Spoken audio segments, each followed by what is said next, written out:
conservative, people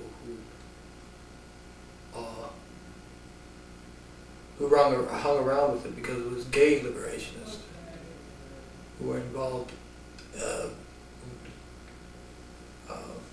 They seemed to get along with all those leftists quite well, although I would have to admit that 90 to 95% of the people were at least on the left end of the spectrum or clean off the left end of the spectrum.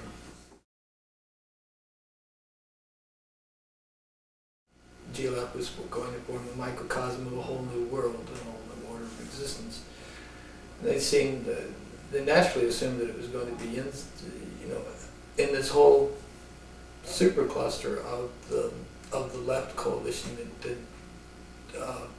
come together in the late 60s around the civil rights movement and the anti-war movement, which taken together would mean like the Third World Movement.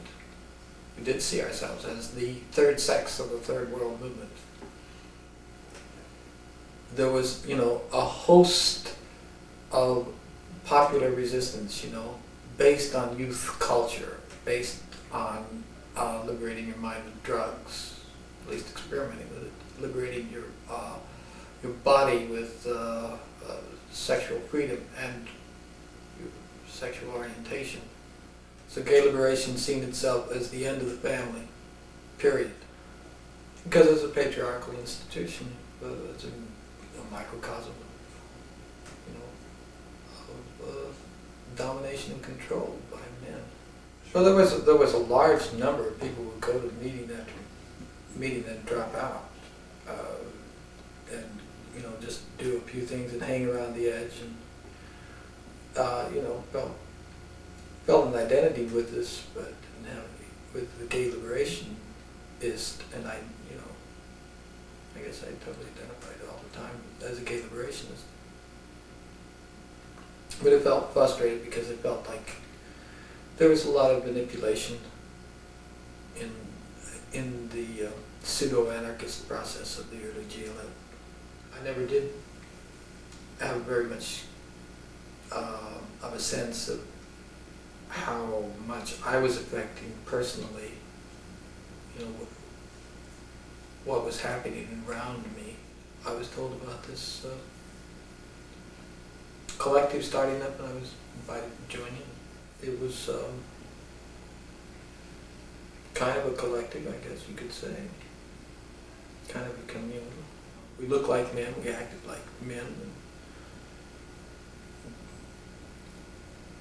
major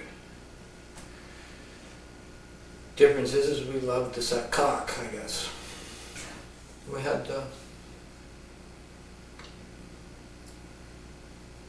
weekly, or even more often than weekly, long consciousness raising sessions. And we even had one or two other groups over for consciousness raising sessions. And of course the space was used for very large consciousness raising sessions for the whole GLF. I only recall one particular meeting where Jim Fradd says, let's all take off our clothes. And we got everybody to take off their clothes, except one person. Must have been, 50 men. He decided it's important to take off our clothes now to just show